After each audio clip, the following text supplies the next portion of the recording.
Expecting a baby in Ireland? Well, first off, a huge congratulations. It is such an exciting time. But let's be honest, figuring out all the rules around maternity leave can be a real headache.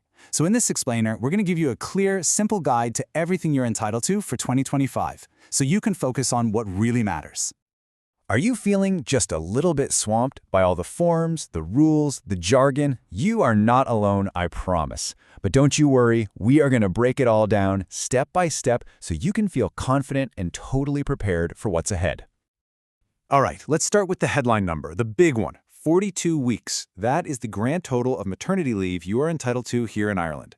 But what does that actually mean? How does it all break down? Let's get into it. So how do we get to that 42-week total?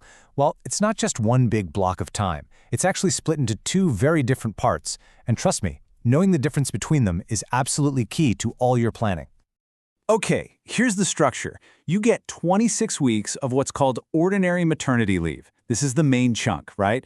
And it's during these weeks that you might get a state payment. Then you have the choice to take another 16 weeks of additional leave. The really crucial thing to remember here is that this second part, it's unpaid. Now listen up, because there is one rule you absolutely have to follow. No exceptions. The law says you must take a minimum of 2 weeks of leave before your baby is due, and at least 4 weeks after your baby arrives. This bit is totally non-negotiable, so make sure you build that right into your timeline from the get-go. All right, we've mapped out the time. Now for the question that's probably been on your mind since the start. Let's talk about the money. What can you actually expect to get paid while you're on leave? For 2025, the standard weekly rate for a maternity benefit is set at €289. This is the government payment you can get during those first 26 weeks of ordinary leave, as long as you qualify, of course. And here's something that trips a lot of people up.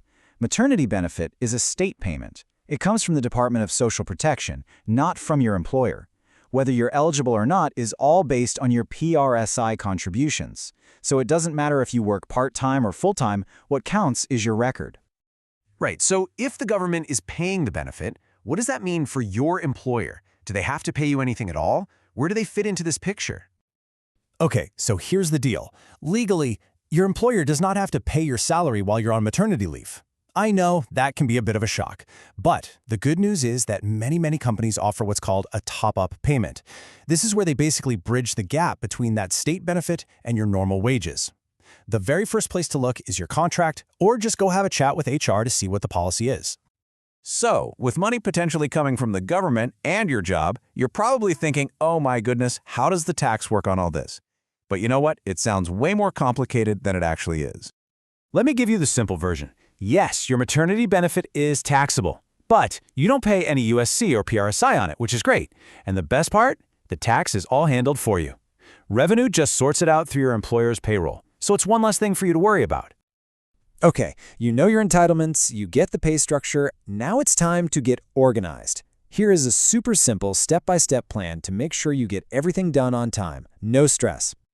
It really just boils down to 3 simple things. Number 1, you need to tell your employer, in writing, at least 4 weeks before you plan to start your leave.